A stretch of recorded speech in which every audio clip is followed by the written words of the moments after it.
Greetings, this is Wole Soyinka. Guys, no time. Let's hit the ground running. Guys, no time.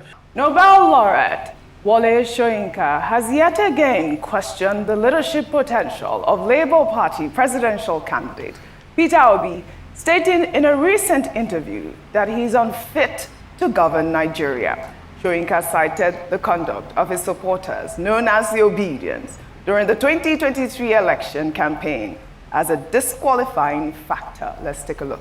I hope for the sake of the nation that he doesn't express interest in the next election.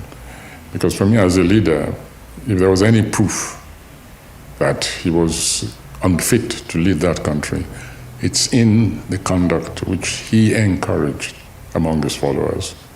Because I know for a fact, and I can give you an instance which proved that he was in control of those forces. Simply because when he first came to visit me, I remember the moment when he took out his computers, something, and after he made a statement like, "Oh, don't worry, everything, the technical, you don't have anything to worry about these people." He was talking about the quote-unquote obedience. I remember he took out his computer, his phone, and he tapped, a message, there. And he shot me in.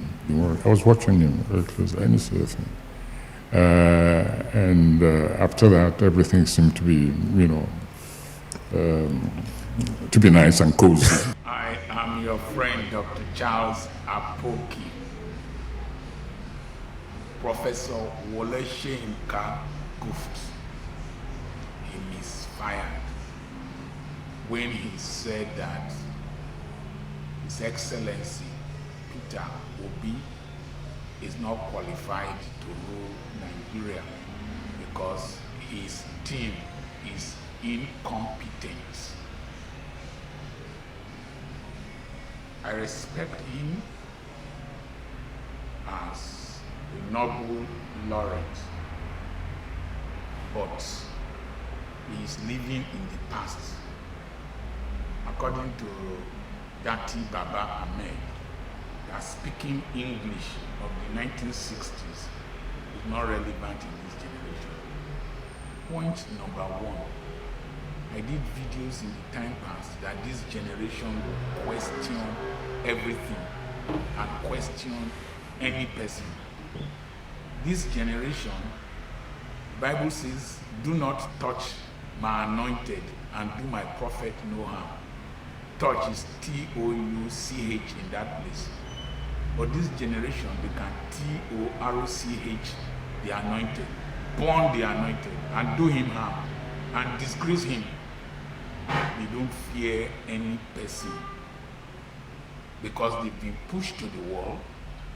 They've been frustrated by the inadequacies and stupidity of my generation. So they don't have respect for any of us. So when you think that you are Wole Soyinka, you are a Nobel laureate, you are one person, you are bishop this, archbishop this, pastor this generation is disappointed in religion, elders, disappointed in the politicians of my era and behind. So don't sit in a pedestal and think that you're a superstar. They will pull you down and tear you to shreds. We messed up. Point number two. Wole Soyinka should come to the political podium with clean hands.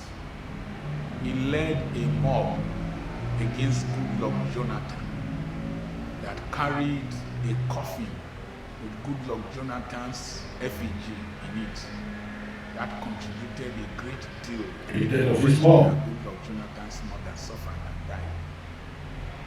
To see your son's coffin, Professor Wole Soyinka and some prominent religious leaders who are now quiet were in the forefront Of our that protest. push against Goodluck Jonathan.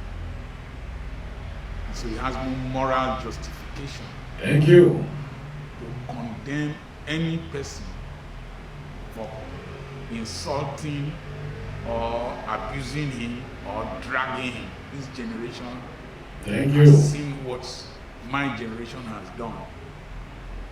Point number 3. Professor Wole Soyinka is the founder of the Pirates Confraternity. Good.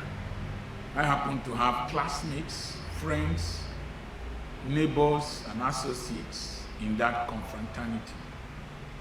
I've spoken in their Barracuda feasts.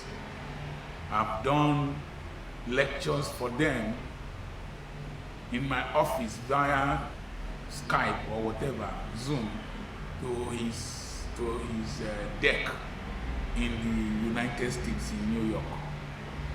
The Pirates Confraternity stood for injustice, stood against corruption, and The father don't get corrupt. development of humanity.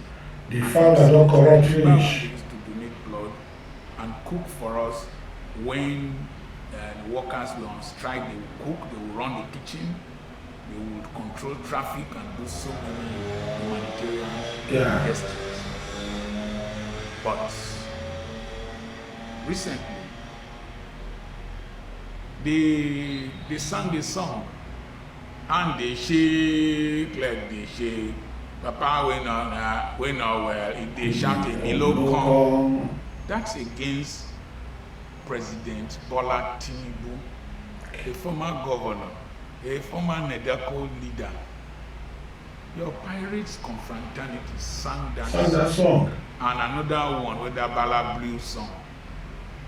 What did you say? Nothing.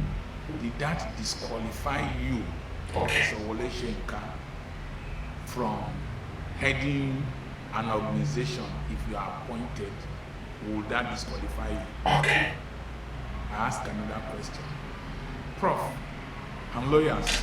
This man, you are too clever. You are too clever. This man, you are too clever. Very, very clever. What control do you have over the activities? You formed that. Peter Obi did not form the obedient movement. Thank you. Peter Obi, if you are preparing a salt solution in the lab, if you want to crystallize salt from it, you just take a grain of salt. Drop a grain of salt. Order the salt in the solution. We surround it. We come to it. We are attracted to it. Crystallizing around that salt. It's like the way pearls are formed in oysters. Yes. A grain, and then the oyster will start secreting pearly material around it. People crystallized around Peter Obi. People who were tired of the corruption, of the backwardness of our nation, the things you fought for this country to become are being desecrated. Those are the people who crystallized around Peter Obi. So, would somebody have disqualified you from winning the Nobel Prize because out of Pirates Confraternity, Buccaneers, Eye, Black Axe, and other ones, Vikings, derived their motivation? Good question, sir. Then the cult wars and whatever we are having in this country. Good question. Would it be ascribable to you and prevent you from winning the Nobel Prize? Ask him. Prof, sometimes we need to reason, we need to think.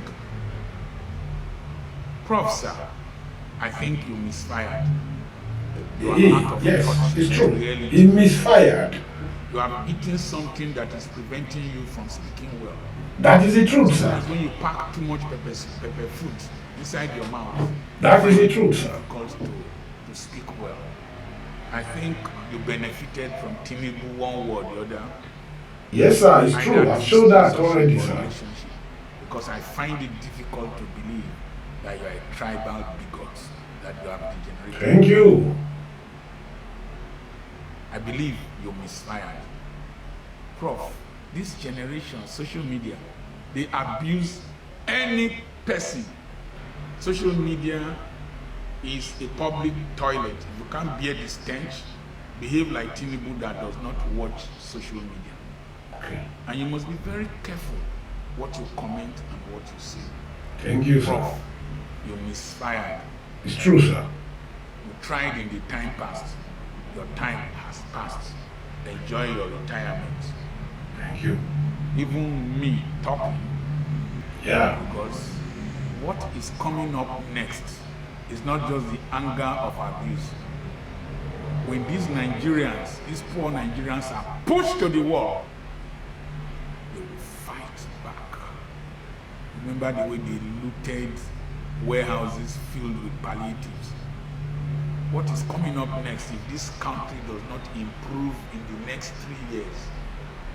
It's going to be more than, let's leave it. But I remain your friend, Dr. Charles.